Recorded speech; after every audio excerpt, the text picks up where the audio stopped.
আদর্শ শাশুড়ি মা। বিয়ের পরের দিনই আমার পিরিয়ড শুরু হলো। অসহ্য পেট ব্যথায় সারা শরীর কাঁপছে। দরজার বাইরে থেকে আমার শাশুড়ি জোর গলায় বললেন, লোকজন তোমায় দেখতে এসেছে আর তুমি শুয়ে আছো। আমি কিছু না বলে বিছানায় উঠে বসলাম। শাশুড়ি মা বললেন, বাইরে এসো, তোমাকে দেখতে এসেছে সবাই। এটা বলেই শাশুড়ি মা চলে গেলেন নিজের কাজে। আমি যে উঠে দাঁড়াবো সে শক্তিটুকুও আমার নেই। পেট চেপে ধরে উঠে দাঁড়ালাম। সবার সাথে হাসি মুখে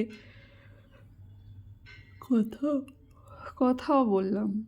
কথার মাঝে শাশুড়ি মা বললেন, বৌমা, গুরুজনদের তো চা খাওয়াতে হবে, এক্ষুনি নিয়ে আসছি মা। এই কথা বলে রান্নাঘরে গিয়ে চা বসিয়ে দিলাম। একেই তো পেটের ব্যথা, তার উপর রান্নাঘরে আগুনের তাপে আমার প্রচণ্ড খারাপ অবস্থা হলো। ট্রেতে করে চা নিয়ে একবার উঠতেই আমার মাথা ঘুরে উঠল। গরম চা হাতে নিয়েই আমি মেঝেতে পড়ে গেলাম। জ্ঞান ফিরে দেখলাম আমি আমার ঘরের বিছানায় শুয়ে আছি।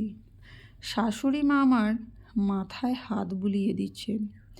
আমি উঠতে চাইলে শাশুড়ি মা বললেন, মা তুমি পড়ে গেলে কিভাবে? তুমি কি অসুস্থ? ওনাকে সত্যিটা বলতে ইতস্তত বোধ করলাম। অবশেষে নিজেকে সামলে বললাম, মা, আমার পিরিয়ড চলছে। রান্নাঘরের গরমে হঠাৎ মাথাটা ঘুরে গিয়েছিল। শাশুড়ি মা বললেন, সেটা তো তুমি আমাকে আগে বললেই পারতে। আমি ইতস্তত করে বললাম, আসলে মা, বলতে একটু লজ্জা বোধ করছিলাম তাই। শাশুড়ি মা রেগে বললেন, গালে একখানা চড় বসিয়ে দিলে লজ্জা চলে যাবে, পাজি মেয়ে কোথাকার। ওনার কথায় আমি হতভম্ব হয়ে গেলাম। এতদিন জানতাম শাশুড়িরা মায়ের মতোই হয়।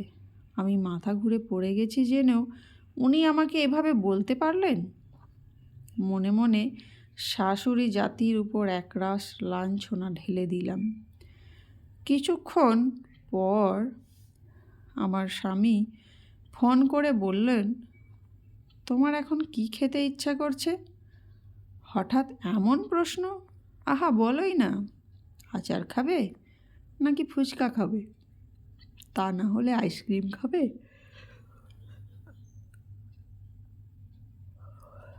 আইসক্রিম নিয়ে যাই। দোকানে নতুন একটা আইসক্রিম তুলেছে। আচ্ছা। কিছুক্ষণ পর আমার স্বামী 2 হাত ভর্তি ব্যাগ খাবার নিয়ে বাড়ি এলো। আমার পাশে বসে বলল, কি হয়েছে তোমার? আমার আবার কি হবে?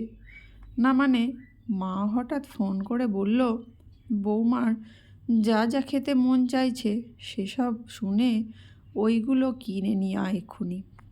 আমি বিস্মিত হয়ে বললাম, মা তোমাকে এসব বলেছে? হ্যাঁ, আরে আসতে একটু দেরি হয়েছে বলে মা আমাকে রাগ দেখায়। আমি শুধু মুচকি হেসে বললাম, আরে ওটা তো ভালোবাসার রাগ ছিল। কে বলেছে শাশুড়িরা মায়ের মতো হয় না? আমার স্বামী মাথা চুলকে বলল, কিছুই তো আর বুঝতে পারছি না আমি। বিছানা ছেড়ে উঠে আমার স্বামীর গালে একটা আলতো করে চুমু দিয়ে মায়ের ঘরে এক দৌড়ে চলে এলাম। এসে দেখি উনি টিভিতে সিরিয়াল দেখছেন। মায়ের পাশে কিছুক্ষণ বসে থেকে মাকে বেশ শক্ত করে জড়িয়ে ধরলাম। মা বলে উঠলেন, ও মা গো, এত জোরে জড়িয়ে ধরেছ কেন? এত জোরে জড়িয়ে ধরলে তো মরেই যাব। আমি মায়ের গালেও একটা চুমু এঁকে দিয়ে বললাম, না না, ছাড়বো না। সারা জীবন এভাবেই জড়িয়ে ধরে থাকবো। অন্য কাউকে তো জড়িয়ে ধরিনি, নিজের মাকেই তো জড়িয়ে ধরেছি। কেন ছাড়বো? হ্যাঁ। তো বন্ধুরা, আমার গল্পটি ভালো লাগলে অবশ্যই একটা লাইক দেবেন, চ্যানেলটি সাবস্ক্রাইব করবেন। ধন্যবাদ।